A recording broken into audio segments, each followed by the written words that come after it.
Bonjour à tous. Aujourd'hui, vers le milieu d'après-midi, a eu lieu la conférence de presse et la dernière conférence de presse pour la présentation des recrues estivales. Alors concernant Ruben Blanco, je n'ai toujours aucune information. Je ne sais pas, comme il était à l'OM la saison passée, qu'il est juste revenu en transfert définitif, je ne sais pas s'ils ont prévu une conférence de presse de présentation. Mais en tout cas, pour le moment, aujourd'hui, c'était la dernière conférence de presse de présentation estivale. C'était la présentation d'Iliman Ndiaye qui a été accompagné de Pablo Longoria pour sa présentation face aux journalistes. Donc on va faire comme on a fait le point sur la présentation de Kondogbia et de Aubameyang et de Lodi et de Ismail Assar, on va faire la présentation de Iliman Ndiaye qui était donc en compagnie à peu près vers le milieu d'après-midi, en compagnie de Pablo Longoria pour répondre aux questions. Donc Pablo Longoria, pour un petit peu définir le joueur qu'est Iliman Ndiaye et qu'est-ce qu'il peut apporter à l'OM. Donc il a dit ils sont très fiers de l'accueillir, pas seulement sur le plan émotionnel, mais plus sur le plan footballistique. Donc le profil, il a dit à Iliman Ndiaye, ton profil de deuxième attaquant est devenu rare dans le football actuel. Ensuite, donc Iliman Ndiaye a pu commencer sa conférence de presse en démarrant sa conférence de presse en parlant de l'arrivée qu'il a eue en pleine nuit, vers 1h au matin, face aux 500 ou aux 50 000 supporters marseillais qui l'attendaient à Marignane, sous les tambours, sous les fumigènes, sous les pétards, sous les chants, en plein milieu de la nuit. Donc il a un petit peu remercié les supporters, un petit peu parlé de cette arrivée. Donc il dit, je n'ai pas encore dirigé cette arrivée, j'ai eu un accueil exceptionnel à l'aéroport, mes débuts au Vélodrome, c'était un rêve d'enfant. Concernant son adaptation, comment il va vivre à Marseille. Donc il dit, il me fallait du temps pour réfléchir à cela, ça faisait longtemps que j'étais en Angleterre et je viens d'avoir un enfant. Donc c'est en fait son adaptation qu'il va avoir entre le football et sa vie personnelle et entre son adaptation à la ville de Marseille par rapport à ce qu'il y avait en Angleterre. Ensuite, concernant son profil qu'il peut avoir pour le club et sur le terrain. Donc il dit sur le terrain, je me la donne. Je suis prêt à tout sur le terrain pour aider l'équipe.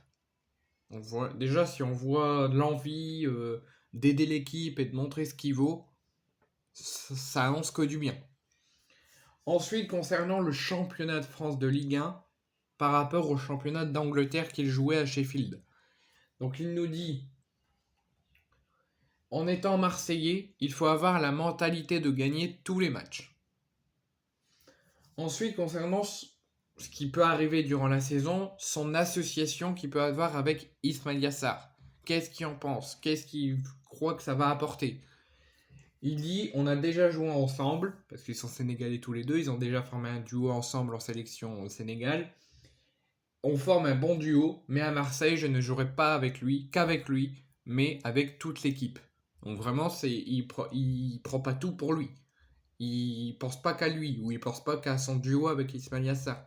Il pense à toute l'équipe. Ça, c'est déjà pas mal. Quand t'as un joueur qui arrive, qui pense pas qu'à sa gueule, et qui pense qu'à l'équipe tout entière, c'est magnifique. Ensuite, sur l'accueil des supporters à l'aéroport, mais aussi au Vélodrome. Ce qu'il dit, donc il parle un petit peu de son choix d'avoir signé à l'OM. Donc il dit, je suis très fier de mon choix, je ne joue pas au foot pour l'argent. Ça fait plaisir à entendre. Parce qu'il y a plein de joueurs qui ont choisi qui disent qu'ils ont choisi le foot, mais selon moi, qu'ils ont choisi l'argent, comme tous les joueurs qui ont eu un salaire incroyable de la part de l'Arabie Saoudite et qui ont quitté le football européen pour aller en Arabie Saoudite et qui disent qu'ils ont signé pour le foot et pour progresser leur carrière. C'est faux, ils ont signé que pour l'argent. Ou ceux qui signent à Paris, c'est uniquement pour l'argent. Donc lui il dit, je ne joue pas au foot pour l'argent, mais bien pour le foot. Marseille, c'est mon club de cœur et l'un des meilleurs du monde. Je ne voulais pas aller ailleurs. C'est pour ça qu'il a refusé. Il a eu plein d'offres de tous les clubs et il a refusé tous les clubs sauf Marseille. Il voulait absolument, s'il quittait Sheffield, s'engager à l'OM quoi qu'il arrive. Ensuite, la réception des supporters, ça a été quelque chose d'incroyable. Comment ils l'ont accueilli à Marignane à près d'1 heure au matin, en plein milieu de la nuit. Ensuite, sur à quel poste il peut jouer. Est-ce qu'il peut jouer qu'uniquement en attaque? Est-ce qu'il peut jouer au milieu? Est-ce qu'il peut jouer en axial, en défense? Où il peut jouer? Quel est son poste? Il dit, je peux jouer à n'importe quel poste, mais sa position préférée sur le terrain, c'est en tant que deuxième attaquant, mais il peut aussi jouer en tant que numéro 10. Ou Dimitri Payet, il jouait là en plein milieu, en dessous des attaquants, ou Harit, ça lui arrivait, en numéro 10. Ensuite, concernant sa sortie préoccupante, sa sortie inquiétante, qu'on s'est tous inquiétés face au Bayer Leverkusen. Il dit, je suis sorti lors du dernier match parce que j'avais des crampes, j'ai pas eu le temps de bien m'entraîner avec le groupe, donc j'ai pas encore eu le temps de travailler avec eux, mais lors du dernier match, on a eu des actions intéressantes. Oui, on a eu des actions intéressantes, on a fait une excellente deuxième période, mais la première période, ça a été un petit peu compliqué. Mais Iliman Ndiaye, ne t'inquiète pas, ce n'est pas de ta faute, c'est la faute du choix du coach. Je soutiens parfaitement Marcelinho, mais je pense qu'il a pris un très gros risque de le mettre directement dans le bain alors qu'il n'avait pas encore eu son adaptation avec l'OM et un bel entraînement. Ensuite, concernant qu'est-ce qu'il a ressenti en signant l'OM. Il nous dit qu'il a eu la même ressenti quand il était supporter de l'OM plus petit, il a eu la même ressenti en signant à l'OM. Quand mon père me demandait quel club je supportais, j'ai toujours répondu l'OM. Donc vraiment, c'est un fidèle supporter de l'OM.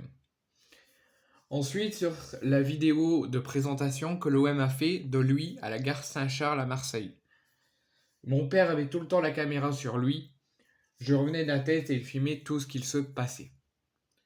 Ensuite, sur la Ligue des Champions, le 3e tour préliminaire contre le Panathinaikos, le tour barrage plus les phases de poule, l'objectif d'aller en phase de poule.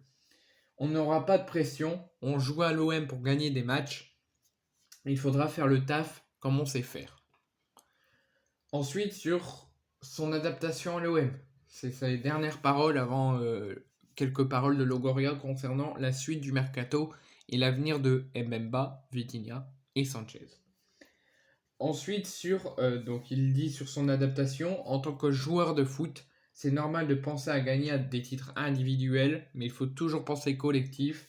Jouer à l'OM, ça va sûrement m'aider à en gagner, mais je pense d'abord à l'équipe. Donc, fin de la conférence de presse d'Iliman Ndiaye, où il a pu dire énormément de choses. Maintenant, sur cette fin de conférence de presse de présentation estivale, mais aussi sur la présentation d'Iliman Ndiaye, donc il a pu revenir sur le joueur, sur le mercato, sur l'avenir de Sanchez et de Vitinha et de Mbemba. Avec 2 bonnes nouvelles et une mauvaise nouvelle. Concernant Iliman Ndiaye, il en a parlé au début, mais il en reparle à la fin en disant on était tous d'accord à la direction sur le profil et sur le choix de le recruter. Il y a un profil rare dans le football qui lui permettra d'évoluer avec le système de jeu actuel. Concernant le mercato, il nous dit que l'effectif est au complet, actuellement. Concernant